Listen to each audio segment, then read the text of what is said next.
धोवनी चरनिया मैया दिहलो नाया सिसवा हो कि काई लेके ना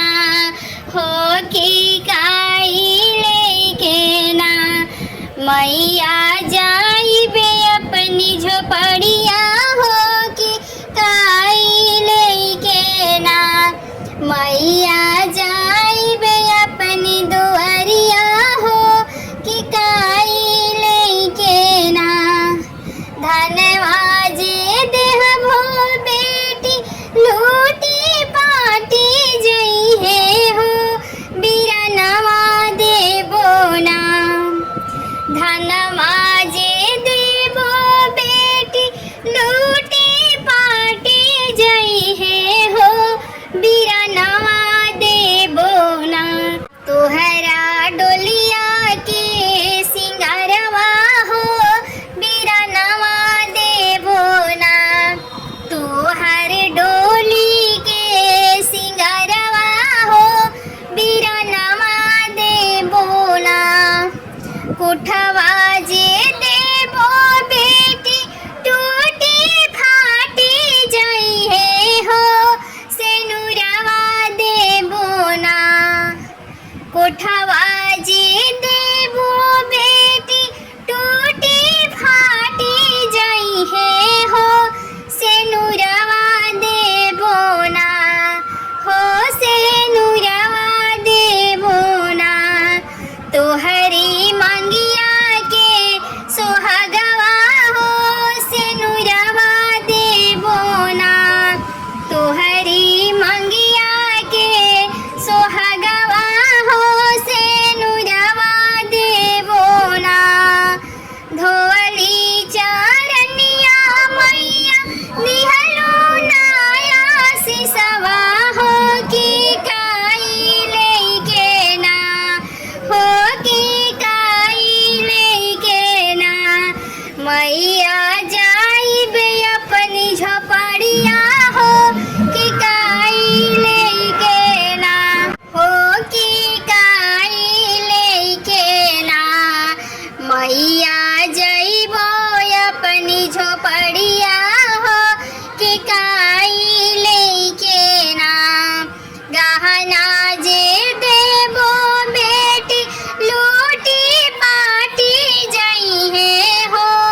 ललनवा देबो ना हो ललनवा देबो ना तोहराया चल के सिंगारवा हो ललनवा देबो ना तोहराया चल के सिंगारवा हो ललनवा देबो ना धोवली चरनिया मैया दिहलो नाया सिसवा हो कि काई लेके ना हो कि काई लेके ना जाइबे अपनी झोपड़िया हो कि काई लेके ना मैया अपन जाइबे घरवा हो कि काई लेके ना लाली लाली डोलिया से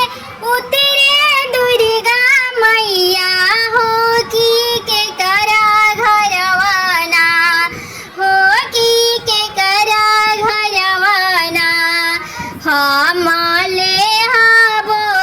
बसेड़वा हो कि के करा घरवाना हम ले हबो बसेड़वा हो कि के करा घरवाना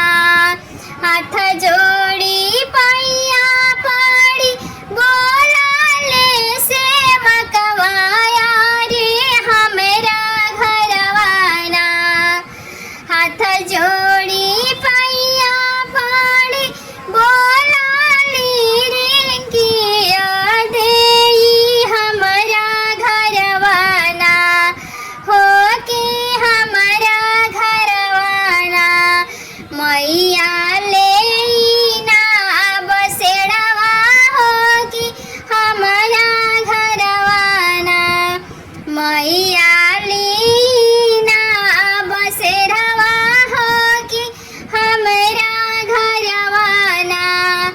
जुगे जुगे जिए सेवका